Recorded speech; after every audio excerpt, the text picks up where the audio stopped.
Hi everyone, welcome to Prep B. In this video, we are going to solve Prep B Snap Mock.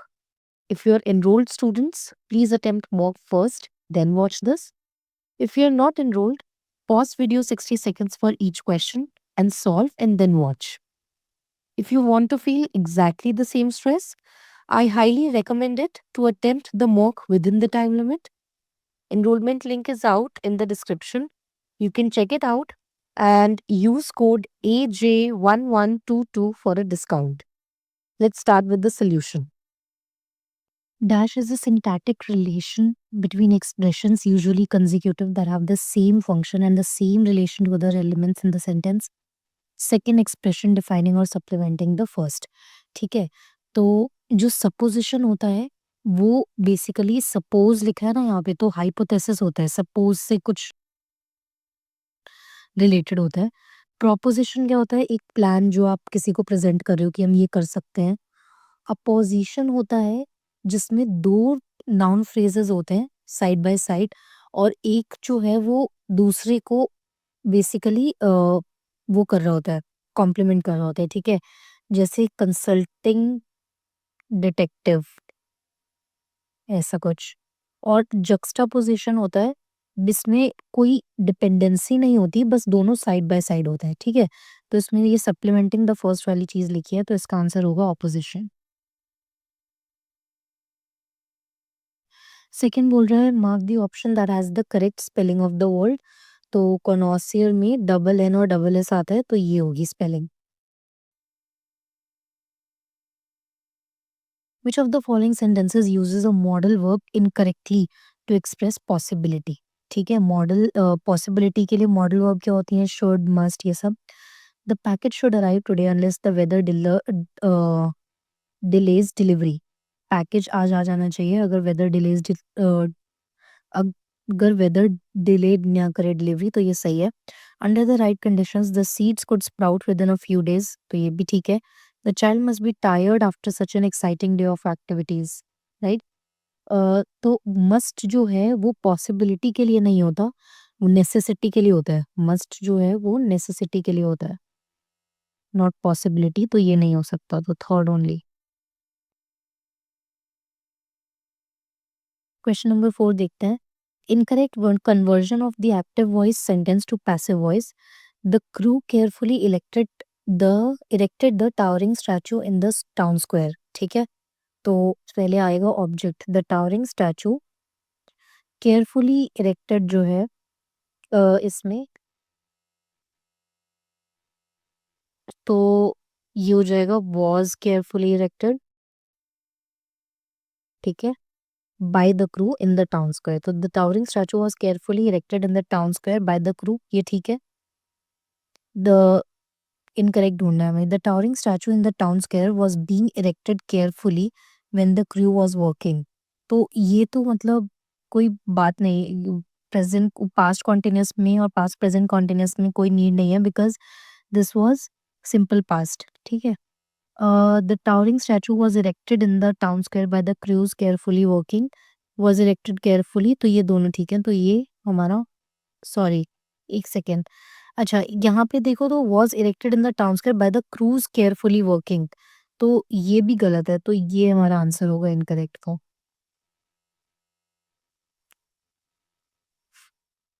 Question number 5, fill in the blanks with appropriate wheel. Charles was dash the wheel when the accident happened, तो जब भी wheel की बात होती है तो behind आता है।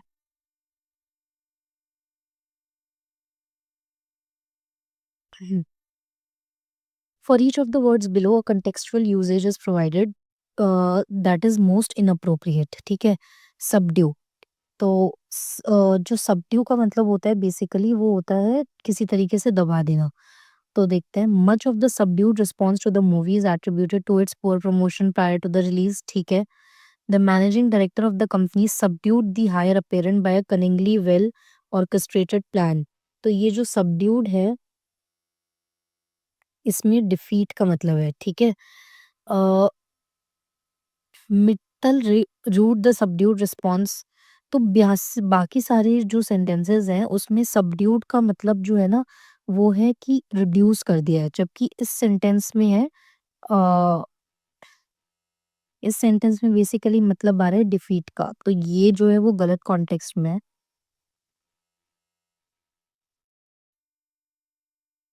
If hyper means over as in hyper critical, then hypo is in hypothermia means, ठीक है। अगर हाइपर क्रिटिकल में, तो बेसिकली यूजुअली जो हाइपो होता है उसका मतलब हाइपोथर्मिया में का क्या मतलब होता है, बिलो नॉर्मल, ठीक है। तो बिलो नॉर्मल की, बिलो का एक बेस जैसे ओवर है, तो बिलो का क्या होगा, अंडर।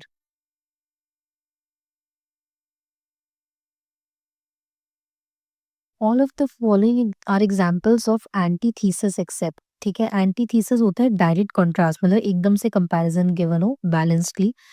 तो इसमें जैसे गिवन है कि love is an ideal thing, marriage a real thing, तो दोनों कॉन्ट्रास्ट है।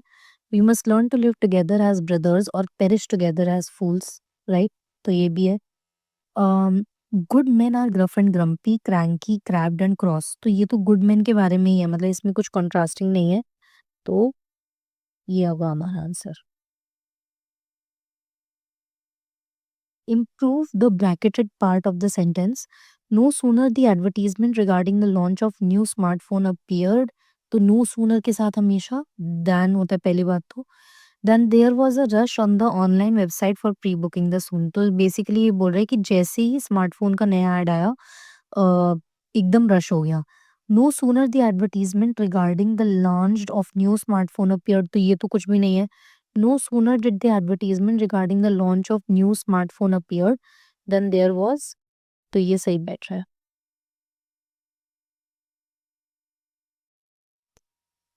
इसमें हमें आइडेंटिफाई करना है किस पार्ट में एरर है, ठीक है।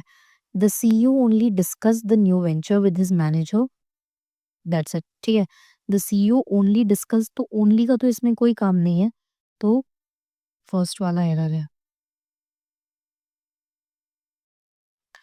A new dash backed by Western powers to create an unified Syrian opposition appears to be in dash of collapsing. तो देखते हैं पहले, a new beginning backed by तो नहीं होना चाहिए। A new initiative backed by western powers, ये ठीक लग रहा है। अ न्यू एम्बिशन भी नहीं होना चाहिए, और एंटरप्राइज हो सकता है, एंटरप्राइज हो सकता है। Appears to be in dash of collapsing, तो appears to be in jeopardy of collapsing is right. Event of collapsing कुछ नहीं होता, तो ये हमारा आंसर है, सॉरी। क्वेश्चन नंबर 12 देख लेते हैं। Choose the correct sequence of prepositions that completes the given sentences, ठीक है। तो the child burst into tears, burst in tears या इनटू टीयर्स। तो देख लेते हैं कि इन जो सी तो है वो नहीं दिया हुआ है कहीं पे, तो बी ही आना चाहिए पहले। The team is working hard dash the project deadline, तो जो टीम है वो किसके लिए काम कर रही है, basically on the project deadline नहीं होगा, विद द प्रोजेक्ट डेडलाइन नहीं होगा, टुवर्ड्स द प्रोजेक्ट डेडलाइन है ना, प्रोजेक्ट डेडलाइन के आते आते, तो एफ, तो हमारा ये ऑप्शन हो गया।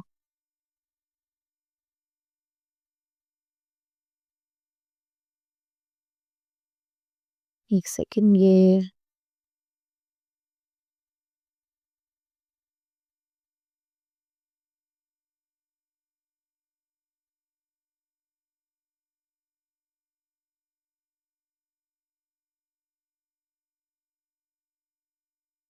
क्वेश्चन नंबर 13 देखते हैं।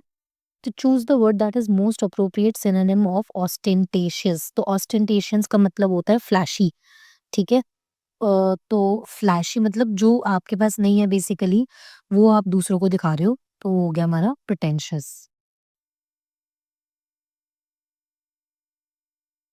क्वेश्चन कंसिस्ट ऑफ 4 स्टेटमेंट्स, तो 4 स्टेटमेंट गिवन है, इनको लॉजिकली ऑर्डर्ड फॉर्म में करना है पैसेज बनाने के लिए, ठीक है। तो देख लेते हैं। His speeches were always peppered with anecdotes and wit, his speeches किसकी स्पीचेस पता नहीं। Churchill was a master orator who could move crowds, ठीक है, तो यहाँ से शुरू होना चाहिए, तो क्यू पहले आएगा। फिर 2 ऑप्शंस हैं, या तो आर होना चाहिए या पी, तो देख लेते हैं। Churchill was a master orator who could move crowds. He is often regarded as one of the greatest leaders of the 20th century.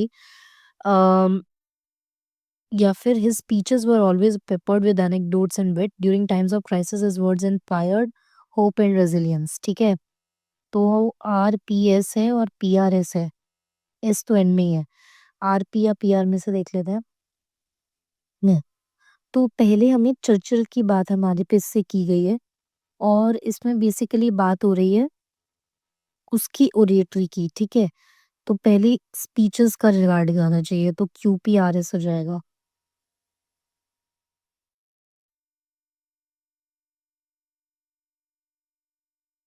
Part of the sentence that contains a grammatical error, each of the students. Each of the students क्या होता है? Each of the students कुछ नहीं होता, या तो each student होना चाहिए, ठीक है, इज रिक्वायर्ड, या ऑल स्टूडेंट्स आर रिक्वायर्ड, ठीक है, to submit their assignments by Friday.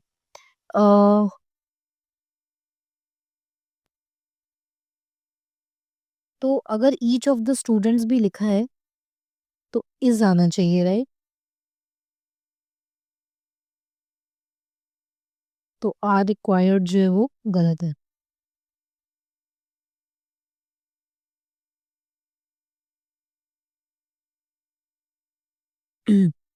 Question 16 देखते हैं। 8 women take 10 days to complete a work working 8 hours a day. तो टोटल आवर्स कितने हो रहे हैं काम कंप्लीट करने में? कितने हो रहे हैं? ठीक है, find the number of women required to complete work thrice as large. तो थ्राइस को करने के लिए कितना टाइम लगना चाहिए? 640 इंटू 3 लगना चाहिए ना, 1920। और ये बोल रहे हैं कि हमें नंबर ऑफ वुमेन निकालना है जो 20 दिन और 8 घंटे में कर दें। तो 1920 को आप 20 मल्टीप्लाई बाय 8 से डिवाइड कर दो तो आंसर आ जाएगा 12।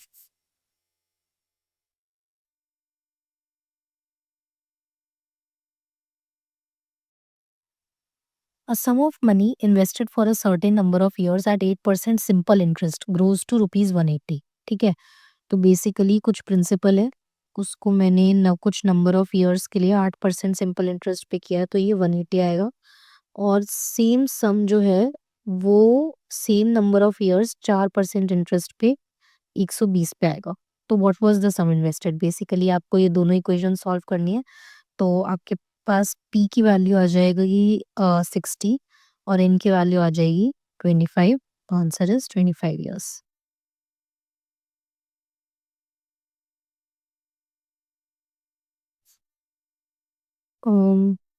ठीक है, ये कुछ हमें ग्राफ गिवन है।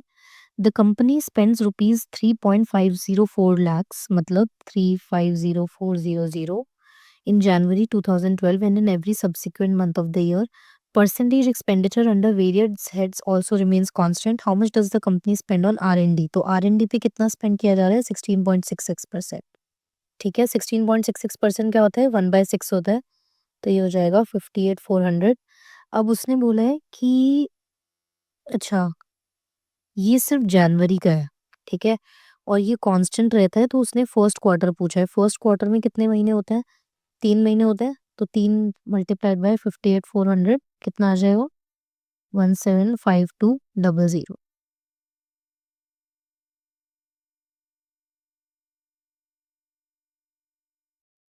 क्वेश्चन नंबर 19 देखते हैं। A shopkeeper marks up the price of moong dal by 40%। ठीक है, he gives a discount of 50%, लेकिन वो फॉल्स वेट्स यूज करता है। ठीक है, तो चलो पहले हम देख लेते हैं कि शॉपकीपर के लिए 100 ग्राम मूंग दाल जो है वो 100x के लिए खरीदी है उसने। ठीक है, मतलब 1 ग्राम मूंग दाल जो है वो x के लिए खरीदी है, ये उसके लिए सीपी है। तो अ, यहाँ पे परचेजेस 100 ग्राम मूंग दाल लिखा है, इसलिए हम 100 ग्राम लेके चल रहे हैं।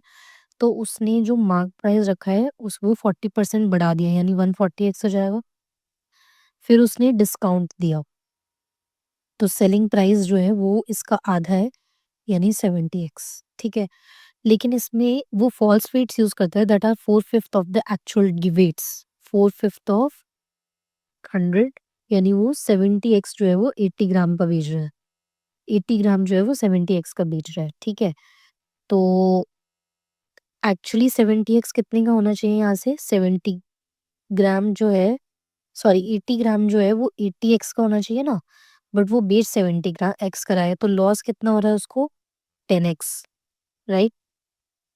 अब वो बोल रहा है ऑन 80 ग्राम। तो लॉस परसेंटेज हो गया हमारा 10/80 इंटू 100, 12.5%। ठीक है, अब लॉस परसेंटेज तो इतना ही रहेगा, चाहे वो कितना भी ग्राम मूंग दाल बेचे, तो loss 12.5% is the answer.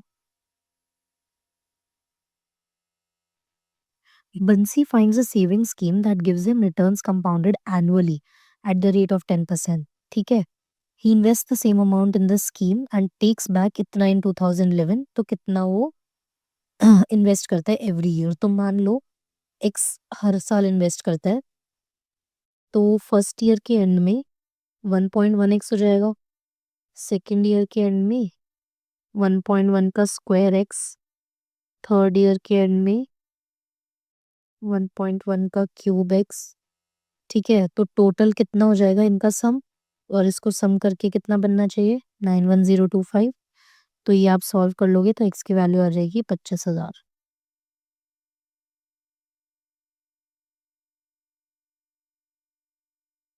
The sum of the digits of a 3 digit number is a 12 digits are in AP. तो ए माइनस डी, ए और ए प्लस डी हमारी डिजिट्स हैं, इनका सम है 12।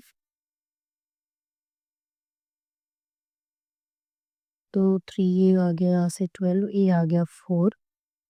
If the digits are reverse then the number is diminished by 396। ठीक है, तो basically original number हम मान लेते हैं 100 ए माइनस डी प्लस 10 ए प्लस डी। ठीक है, और रिवर्स कर देंगे तो अब ये 100th पोजीशन पे आ जाएगा बेसिकली 100 ए प्लस डी प्लस 10 ए प्लस ए माइनस डी, राइट। इन दोनों का डिफरेंस जो है इन दोनों का डिफरेंस जो है वो कितना है 396। तो इन दोनों को माइनस कर दोगे 1 2, इनको सब्ट्रैक्ट कर दोगे तो उसको 396 के इक्वल रख दो, ए की वैल्यू डाल दो तो डी की वैल्यू आ जाएगी और नंबर आ जाएगा। फिर ओरिजिनल नंबर आप वैल्यू डाल के निकाल सकते हो, आंसर आ जाएगा 642।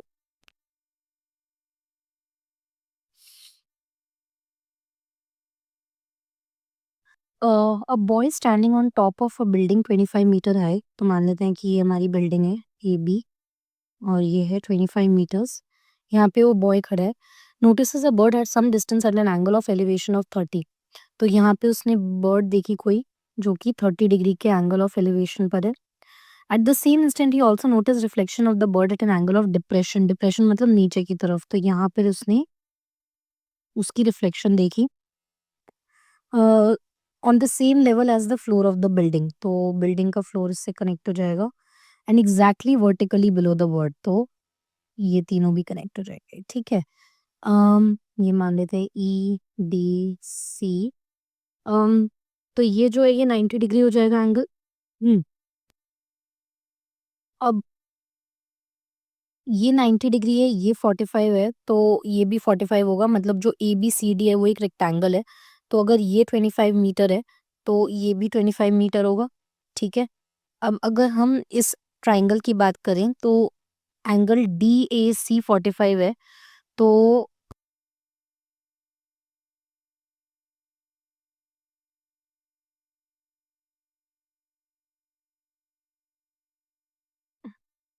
ये भी 45 होगा। तो इस ट्राइंगल में क्या मैं कह सकती हूँ कि ये 25 होगा तो ये भी 25 होगा। Angle D A E 30 degree है। अब अगर हम कॉस 30 लें, कॉस 30 कितना होगा ए डी अपॉन ए ई। ठीक है, तो ए ई यहाँ से आ जाएगा A D divided by cos 30। A D हमारा 25, कॉस 30 की वैल्यू होती है √3/2। तो ये आ गया 50/√3। हमें निकालना है what is the distance between the boy and the bird in metres. Boy यहाँ है और बर्ड यहाँ है, तो ए की वैल्यू आ गई 50/√3।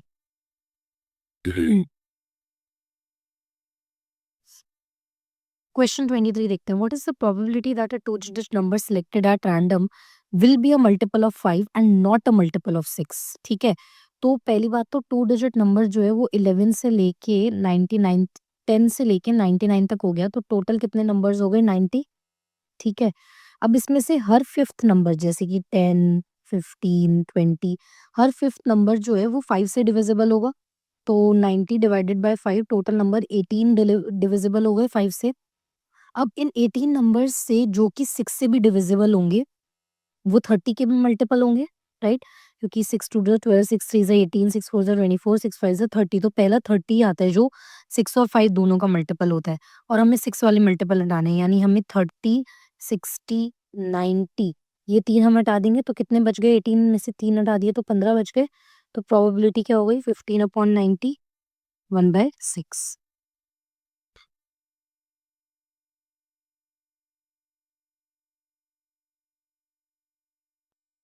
Question number 24, in June a cricket team that played 50 games, total 50 games खेले, उसमें से वॉन 40%, यानी 0.4 इंटू 50 उसने विन किए। After a phenomenal winning streak this team raised its win percentage to 60%। तो अब इसने कुछ और मैचेस खेले जो कि वो जीते, तो मान लेते हैं एक्स जीते, तो टोटल जो उसकी विन परसेंटेज थी वो 60% हो गई। ये टोटल मैचेस हैं 50 और एक्स। इसको सॉल्व कर लो, एक्स की वैल्यू आ जाएगी आपके पास 25।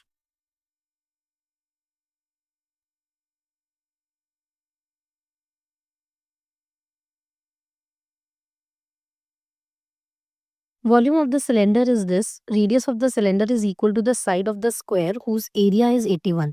तो एरिया ऑफ हमें स्क्वायर गिवन है 81, तो साइड ऑफ स्क्वायर जो है वो यहाँ से आ जाएगी, रूट ऑफ 81 इज 9। ठीक है, और उसने बोला हुआ है कि सिलेंडर सिलेंडर का वॉल्यूम क्या होता है? Pi R square H is equal to 3564। Radius is equal to the side of square, तो 27/7 into 9 square into H is equal to 3564। यहाँ से सॉल्व कर लोगे तो एच आपके पास आ जाएगा 14। अब वो बोल रहा है कि the width of the cuboid, sorry, height of the cuboid is equal to the height of the cylinder. तो width of the cuboid is half the height of the cylinder. Total surface area of cuboid is 700। Total ये surface area of cuboid क्या होता है? 2 into L B plus B H plus L H, ये हमें given है 700। अब H यहाँ पर वो बोल रहा है कि 14 है, एच जो है वो 14 है, विड्थ यानी ब्रेथ जो है वो 7 है, ठीक है, लेंथ हमें नहीं मालूम, तो ये आप यहाँ पे सब्स्टिट्यूट कर दोगे, लेंथ आ जाएगी आपके पास 12। फिर वॉल्यूम बोला है L into B into H निकालना है हमें। एल है 12, बी है 7 और एच है 14, तो आपका आंसर आ जाएगा 1176।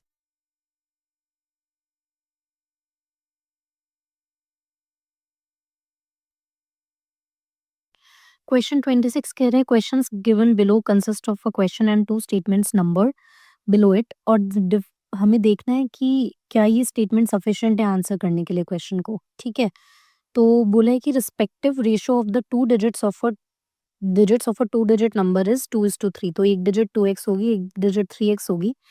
फाइंड द नंबर, ठीक है।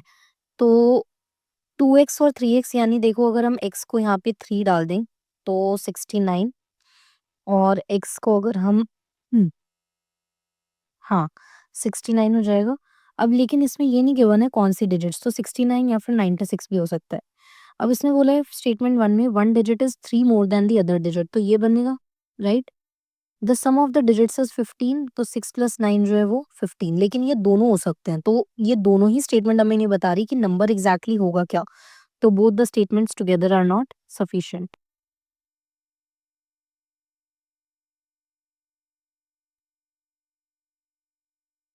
क्वेश्चन 27 देखते हैं। 3 फ्रेंड्स हैं, अ, इन्होंने एक मैथ प्रॉब्लम डिसाइड किया, each of them had different chances of solving it, ठीक है। तो प्रोबेबिलिटी हम मान लेते हैं प्रिया के सॉल्व करने की पी ऑफ पी, क्यू की ए और आर की ए, ठीक है। अब बोल रहे हैं Priya being a bit rusty had a probability of 2/7 to solve the problem. Kasim, who was quite good at math, had a better chance with a probability of 4/7, और जिया की 4/9 थी probability. At least one of them manages to solve the problem. तो ये कैसे निकलेगा कि हम 1 minus probability of कि कोई भी नहीं कर पाए सॉल्व, ऑफ नन सॉल्विंग, तभी निकल जाएगा ना एटलीस्ट वन ऑफ देम। तो नन सॉल्विंग कितना होगा? 2/7 सॉल्व करने का है तो ये हो जाएगा 5/7, 4/7 सॉल्व करने का है तो नॉट सॉल्विंग का 3/7, और ये हो जाएगा 5/9, ठीक है। इसको सॉल्व कर लो, आपका आंसर आ जाएगा 122/147। देखो question 28, what will be the remainder when this is divisible divided by 4। ठीक है, तो अगर हम 32 की पावर 32 देखें तो ये तो कंप्लीटली डिविजिबल बाय 4 है, तो इसका तो रिमाइंडर 0 हो गया। अब 5 की पावर 5 देखें तो ये जो 5 है इसमें ये 4 से अगर मैं 5 को डिवाइड करूँ तो 1 बचेगा। तो 1 की पावर 5 का हमें देखना है। 1 की पावर 5 इज़ 1, 1 को 4 से डिवाइड करूँ तो रिमाइंडर 1 बचेगा, तो रिमाइंडर कितना हो गया? 1।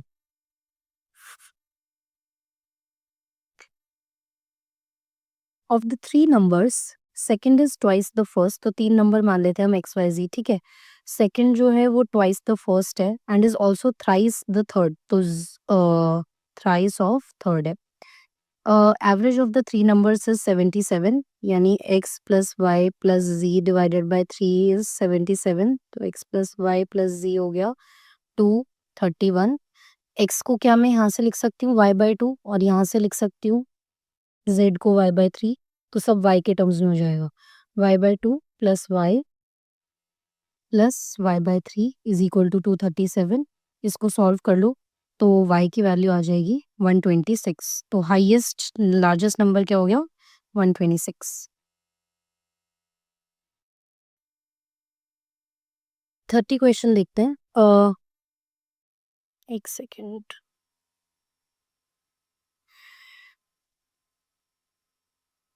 If 6a minus 5b is equal to 15a plus 10b, तो ज़रा इसको हम सॉल्व कर लेते हैं। तो ये हो जाएगा -9a is equal to 15b, तो a बाई b का रेशो हो गया -15/9 is equal to -5/3। What is the value of this? तो यहाँ से क्या मैं a square by b square की वैल्यू निकाल सकती हूँ? 25/9 आ जाएगी। अब ये लिखा है 4a square plus 5b square by 4a square minus 5b square. इसमें हम कॉम्पोनेंटो और डिविडेंडो का अगर हम कॉन्सेप्ट लगाएं तो 4a square by 5b square यहाँ से कितना आ जाएगा? 4/5 इंटू 25/9, 20/9, ठीक है। तो 4a square plus 5b square हो जाएगा 20 प्लस 9, और ये हो जाएगा 20 माइनस 9, तो आ जाएगा 29/11। None of this.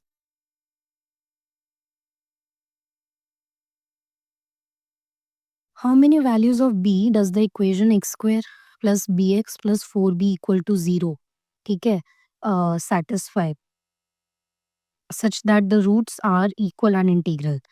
तो क्या मैं यहाँ से कह सकती हूँ कि 2a हो जाएगा हमारा माइनस बी और a स्क्वायर हो जाएगा हमारा 4b, ठीक है। तो ये जो वैल्यूज़ हैं ये 0 से 16 के बीच में लाई कर सकती हैं, तो 2 ही वैल्यूज़ हैं, 0 और 16 ही करेंगी एक्चुअली सैटिस्फाई, तो 2 ही वैल्यूज़ हैं, तो option 3।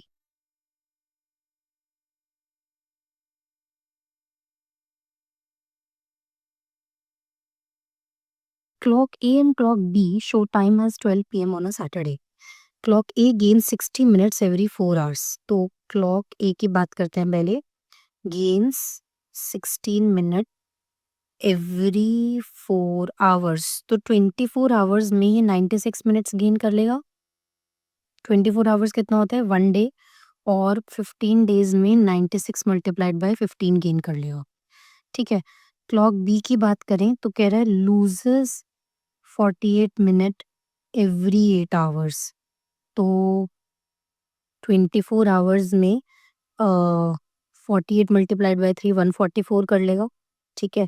After how many days will the two clocks show the right time as 12 p.m. Again together, ठीक है। और 10 डेज में कितना कर लेगा ये? अगर 24 आवर्स में इतना कर रहा है तो 1440, तो एलसीएम अगर हम निकाल लें 10 और 15 का तो क्या हो जाएगा? 30 डेज, यानी 30 डेज के बाद सेम टाइम शो करेगा। दिया हुआ नहीं है, none of these।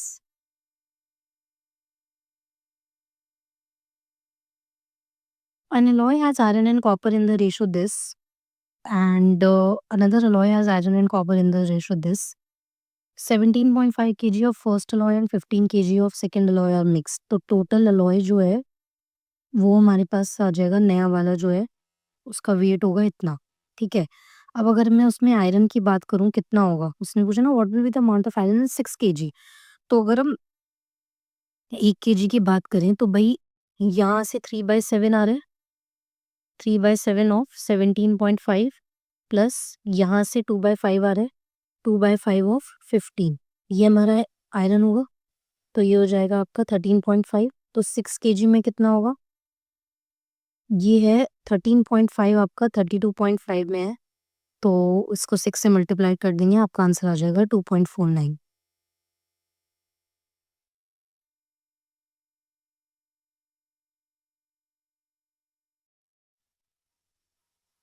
Runs scored by 3 batsmen in 7 matches of a tournament are being analyzed through a line graph. Batsman का हमें नाम दिया हुआ है, number of runs scored Y axis पे और मैच नंबर एक्स एक्सिस पे। Which batsman scored the highest total run in all the matches of the tournament.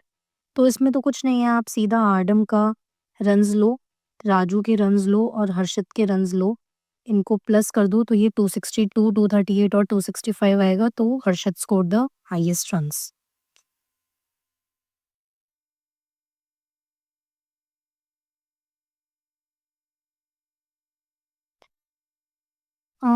अब इसमें हमें कुछ ऑप्शंस दिए हुए हैं, हमें देखना है कि कौन-सा लोएस्ट है, ठीक है? तो ऑप्शन 1 देखते हैं। The percentage by which Adam score in match 5 is higher than Harshit score in match 5, ठीक है? तो मैच 5 में एडम का स्कोर है 48, हर्षित का स्कोर है 41, तो परसेंटेज हो गई 7/41 इंटू 100, 17.07%।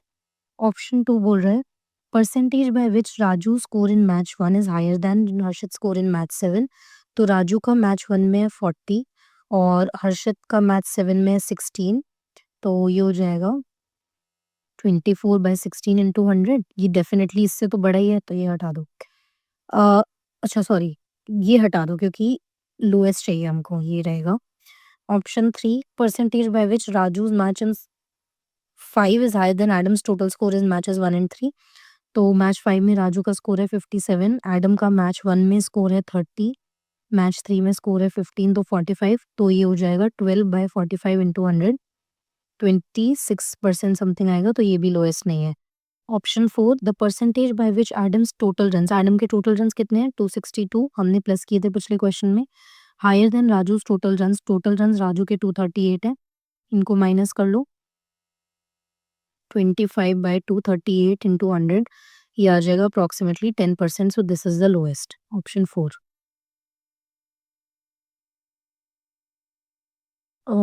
क्वेश्चन नंबर 36 देख लें। 10% persons Parul, Anand, Ritika, Sonali, Isha, Hamid, Prakhar, Tanya, Lalit and Sneha are sitting in a straight line facing north, ठीक है? तो 1 2 3 4 5 6 7 8 9 10 and all of these are facing towards north. Prakhar is sitting fourth from the right end, तो 1 2 3 4 यहाँ पे हो गया प्रखर। 3 persons are sitting between Hamid and Prakhar and Hamid is sitting third to the left of Sonali, ठीक है? तो प्रखर यहाँ हो गया और 1 2 3 3 लोग बेसिकली यहाँ पर बैठे हैं, तो हामिद यहाँ पे हो गया और इसमें लिखा है कि Hamid and is sitting third to the left of Sonali, तो सोनाली यहाँ पर बैठी होगी इसका मतलब, ठीक है? Ritika is sitting second to the right of Lalit, तो इसको भी छोड़ देते हैं। Parul is sitting third to the left of Ritika. Parul sits at one of the extremes in, ठीक है? तो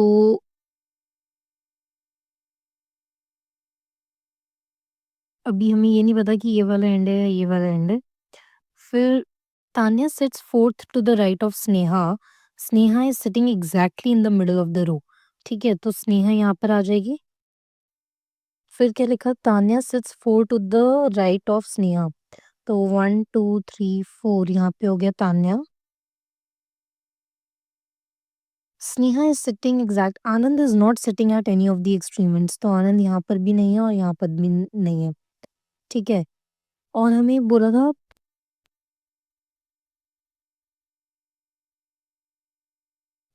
फिर से एक बार इंफॉर्मेशन देख लेते हैं। ये भी लिखा हुआ है कि Ritika is sitting second to the right of Lalit, तो अगर ललित यहाँ होगा तो ऋतिका यहाँ होगी, राइट? तो ये ललित हो गया और ये ऋतिका हो गई। Parul is sitting at one. अच्छा, ये भी लिखा हुआ है कि आनंद किसी भी एक्सट्रीम एंड पे नहीं है, तो आनंद यहाँ हो जाएगा। ठीक है, अब बचे पारुल और ईशा। तो Parul is sitting third to the left of Ritika, तो मतलब पारुल आ जाएगी यहाँ पर और ईशा आ गई यहाँ पे। ठीक है, who sits immediate left of Anand? Prakhar. Next question में पूछ रहे हैं which of the following is incorrect. Sneha sits immediate right of Ritika, तो ये तो सही है।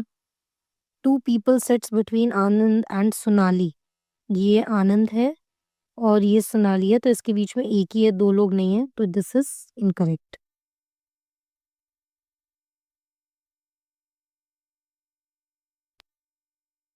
क्वेश्चन नंबर 38 देखते हैं। Each of the following passages are followed by an inference और इन्फरेंसेस, और हमें इन्फरेंस देखनी है।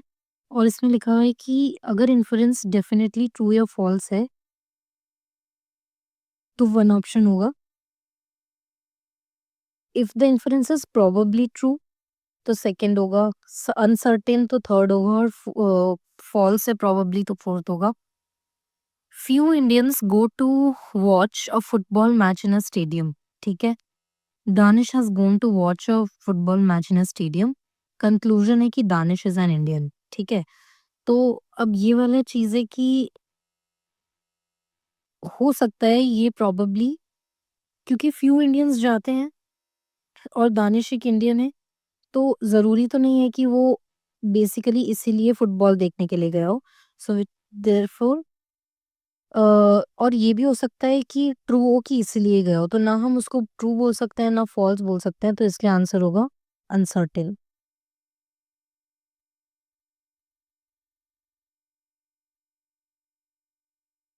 Select the option that satisfies the analogy. तो बैट के लिए 23 है, तो बॉल के लिए क्या होगा, तो देख लेते हैं। बी जो है वो सेकंड पोजीशन पे होता है, ए जो है वो फर्स्ट पोजीशन पे होता है, और टी जो है वो 20 पोजीशन पे होता है। इनको ऐड कर दूंगी तो 23 बन जाएगा। तो बॉल के लिए बी का 2 प्लस ए का 1, एल होता है 12th पोजीशन पे, और फिर से एल है 24, 25, 27।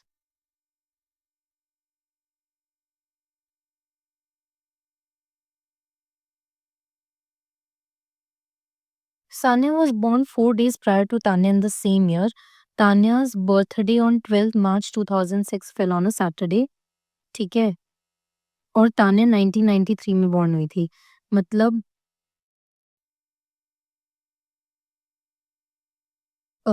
तान्या जो है वो 12 मार्च 1993 को बॉर्न हुई। ठीक है, अब ये 1993 से अभी आज 2006 की बात हो रही है, तो कितने लीप ईयर्स हो जाएंगे बीच में? 2000, 1996 हो जाएगा पहले तो, फिर 2000 और फिर 2004। ठीक है, ये 3 लीप ईयर्स हैं, और 3 लीप और 10 नॉन लीप, राइट?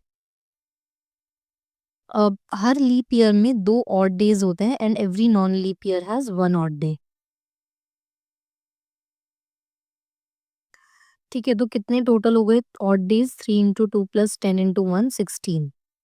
ठीक है, 16 को अगर हम वीक्स में देखें तो 2 इंटू 7 प्लस 2 यानी 2 ऑड डेज हुए। तो 12th मार्च 2006 अगर सैटरडे को है तो 1993 उससे 2 दिन पहले होगा यानी थर्सडे। ठीक है, और तो ये तान्या का बर्थ डेट है। सान्या की बात हो रही है, वो 4 दिन पहले बॉर्न हुई थी, तो सान्या कब बॉर्न हुई इसका मतलब संडे।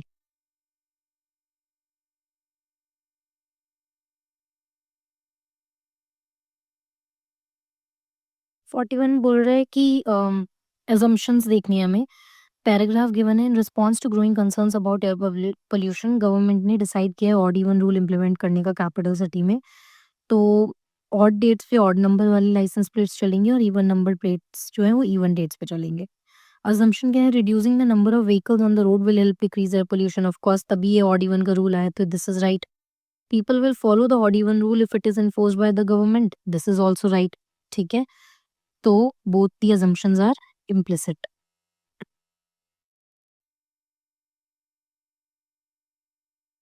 नेक्स्ट क्वेश्चन देखते हैं। Select the correct mirror image, ठीक है? तो मिरर इमेज में क्या होता है, राइट लेफ्ट रिवर्सल होता है।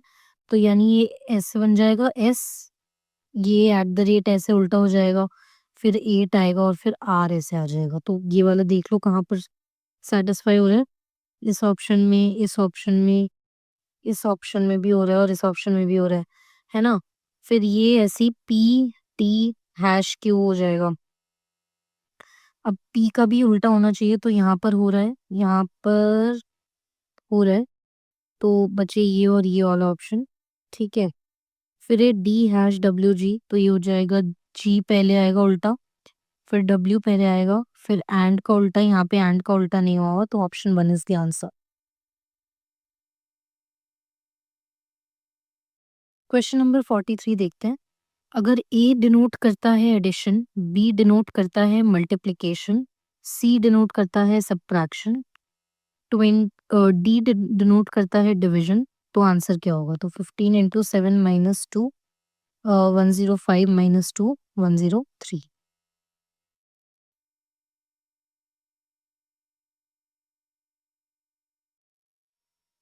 Find the missing number. तो हमें पैटर्न देखना है। अगर हम फर्स्ट कॉलम की बात करें तो 34 माइनस 8 मल्टीप्लाइड बाय 2 जो है वो 13 आएगा, ठीक है? सेकेंड, सॉरी, 18 आएगा। सेकेंड कॉलम में 136 माइनस 24 मल्टीप्लाइड बाय 2 88 आएगा। तो 58 minus 18 multiplied by 2 58 minus 36 22।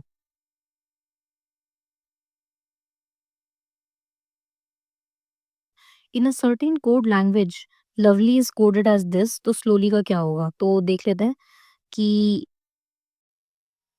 Lovely QHAXQR, ठीक है? तो एल और क्यू में LMNOPQ 5 का गैप है। फिर ओ और एच में HIJKLMNO, मतलब 7 लेटर्स पीछे है। फिर वी और ए में फिर +5 और फिर -7, तो यही पैटर्न रिपीट हो रहा है, तो इसीलिए आप स्लोली का सेम पैटर्न कर लोगे। +5 -7 +5 -7 +5 -7, तो एस का +5 करके एक्स आएगा, एल का -7 ई आएगा, ओ का +5 जो है कितना आएगा? टी आएगा, ठीक है? फिर डब्ल्यू का -7 टी आएगा, क्यू और आर, तो XCT PQR।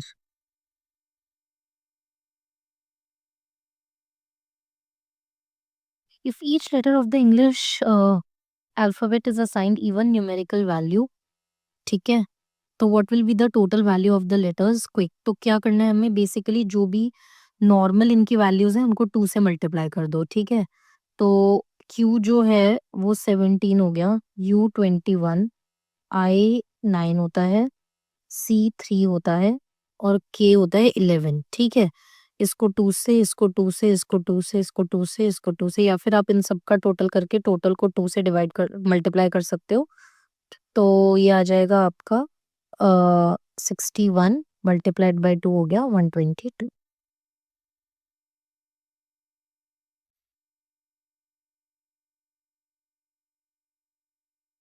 5 students appear for an examination in 2 subjects each, ठीक है? इंग्लिश और Hindi.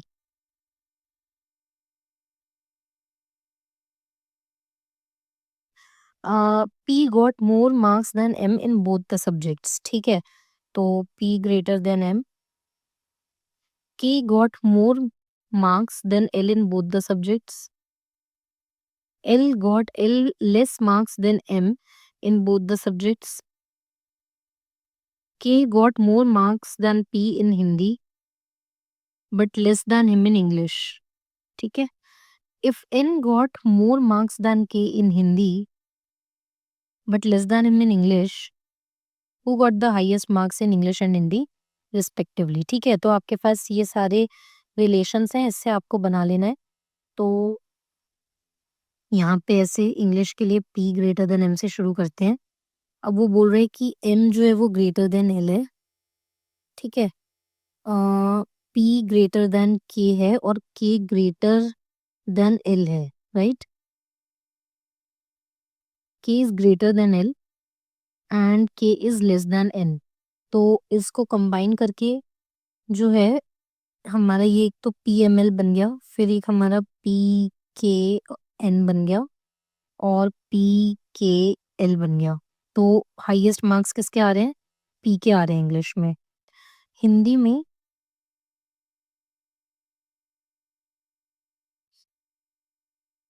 Basically N greater than K है, K ग्रेटर देन L है, L अच्छा L है, इसके बीच में P ग्रेटर देन M है, तो ये ऐसे बन जाएगा, ठीक है? तो N क्या है इसमें? So option is P, N।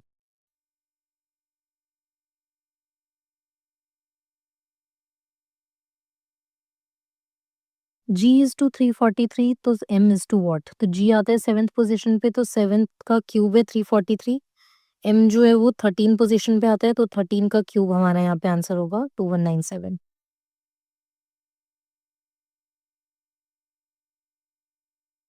फिर से assumption वाला क्वेश्चन है। स्टेटमेंट है the tech firm has decided to delay the launch of its new product by 6 months. assumption क्या है? The firm believes additional time is needed to improve the product. हो सकता है the delay will not adversely affect the firm's market position, तभी किया होगा, तो both assumptions are implicit।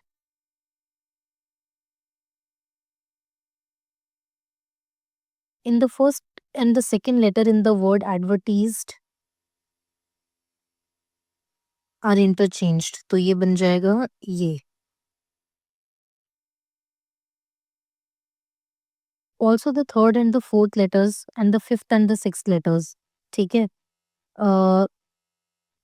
O sorry, first और सेकंड लेटर की बात करिए, ऐसे ये इंटरचेंज होते जा रहे हैं, ठीक है? तो ये बन जाएगा DAEVTRSIDE। Which letter would be the fifth letter counting from the right? 1 2 3 4 5 R।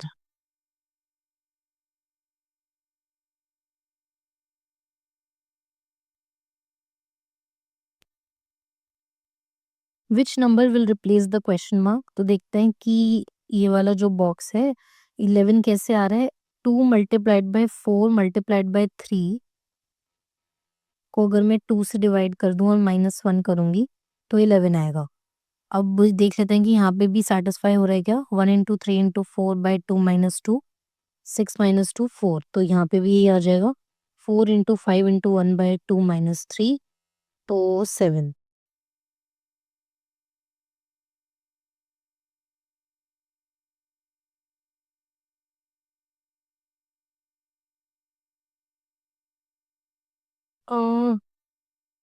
5 people this are seated around a right round table. C is seated next to A, ठीक है? A is seated 2 seats from D।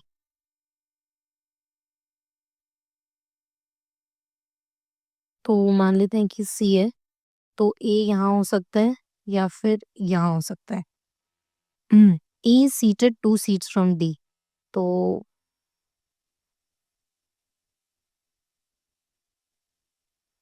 यहाँ पे D हो सकता है, ठीक है? या फिर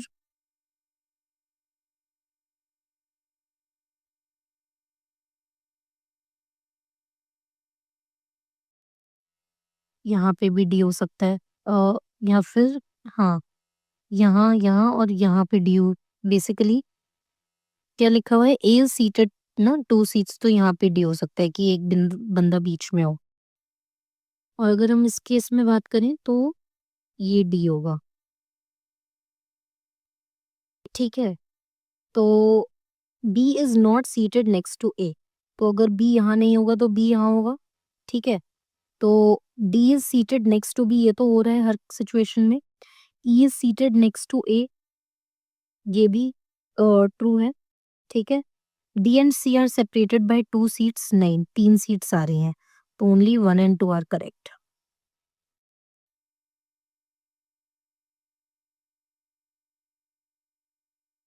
Below is written than this, then speed will be written as this. Below 33131524, ये है हमारा कोड, ठीक है? तो बी का नंबर होता है 2, 2 + 1 हो गया 3। ई का नंबर होता है 5, 5 - 2 हो गया 3। एल का नंबर होता है 12, 12 + 1 13। ठीक है, तो बेसिकली +1 -2 और +1 का पैटर्न चल रहा है। तो स्पीड का नंबर 19 होता है, तो +1 कर देंगे तो 20 आ जाएगा। फिर पी का नंबर 16 होता है, -2 करूँगी तो 14 आ जाएगा। ई का नंबर 5 होता है, +1 6, 5 - 2 3। डी का नंबर होता है 4 + 1 5, तो 2014635।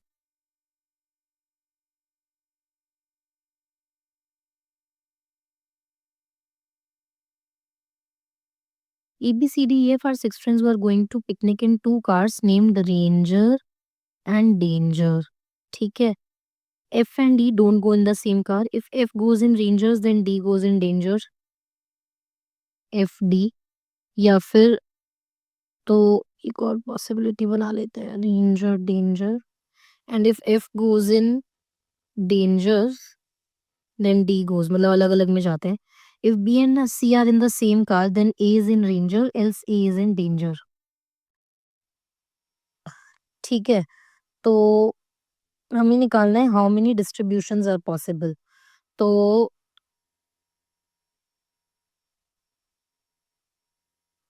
If B and C are in the same car, then A is in ranger, else A is in danger. तो बना लेते हैं यहाँ पे, ए रेंजर में अगर आ गया तो बी और सी को ए सेम कार में होना पड़ेगा, तो या तो बी सी यहाँ दोनों आ जाएंगे, या फिर बी सी यहाँ पे दोनों आ जाएंगे। तो दो पॉसिबिलिटीज तो यही बन गई। फिर F and E don't go in the same car, तो ई को इसमें जाना पड़ेगा। ठीक है, अब इसमें एफ है यहाँ पे, तो यहाँ पर ई जाएगा। B and C are in the same car, then A is in ranger, else A is in danger. तो यहाँ पे भी 4 पॉसिबिलिटीज बन जाएंगी और यहाँ पे भी है इसकी 4 पॉसिबिलिटीज, तो टोटल 8 पॉसिबिलिटीज बन जाएंगी।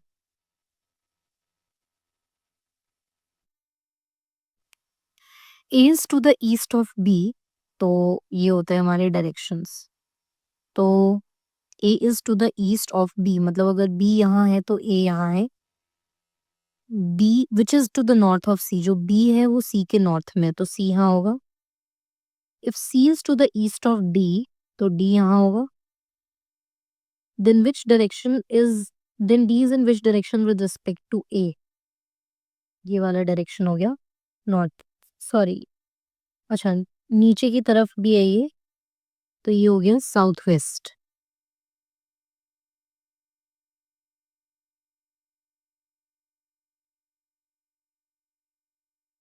Among 100 people of a residential complex, 25 subscribe to this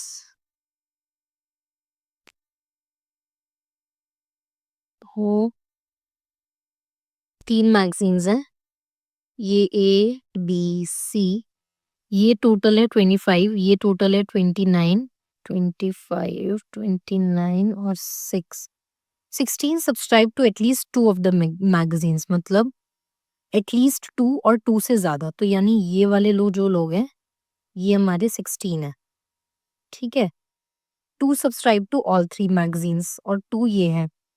ठीक, तो पूछ रहे हैं कि एनी ऑफ 3 मैगजीन्स पे कितने सब्सक्राइब नहीं है, तो क्या करेंगे उसके लिए, हम टोटल निकाल लो पहले और उसमें से माइनस कर देंगे 16 + 4 + 2, तो 60 minus 20 + 2 42।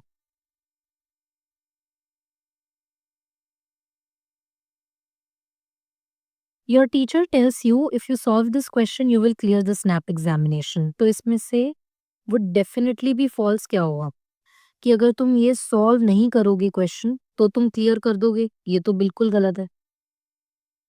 If you do not solve this question you will clear the SNAP examination. ठीक है, ये हो सकता है। If you do not solve this question you may not clear the SNAP, that is also true. If you do not clear the SNAP examination you have still solve this question, ये कहीं पर नहीं लिखा, तो this is false.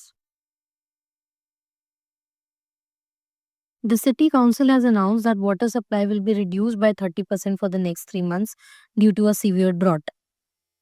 तो इसके लिए क्या डिसीजन होना चाहिए? Residents should use water more efficiently and avoid waste.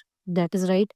Council should find alternative sources of water supply. That is also right. So both 1 and 2 follow.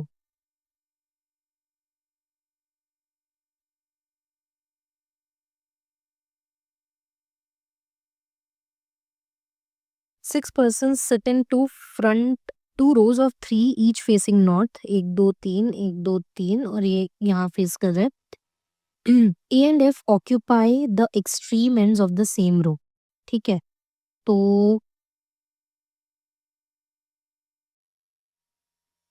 A and F, D and D sit in the center of the two rows. तो B यहाँ पे D, B या फिर D. E and C sit in the front row.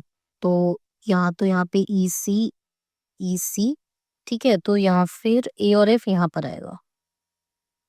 Given that C and F are at the left ends of the two rows, तो कह रहे हैं कि यहाँ पे C और यहाँ पे F है. Who occupies the rightmost seat in the back row? कौन है ऑक्यूपाई करेगा अगर यहाँ F आ जाएगा? A. ठीक है. नेक्स्ट क्वेश्चन बोल रहा है who sits to the left of B. B के लेफ्ट में कौन बैठ रहा है? तो अब ये हम नहीं कह सकते, so can not be determined.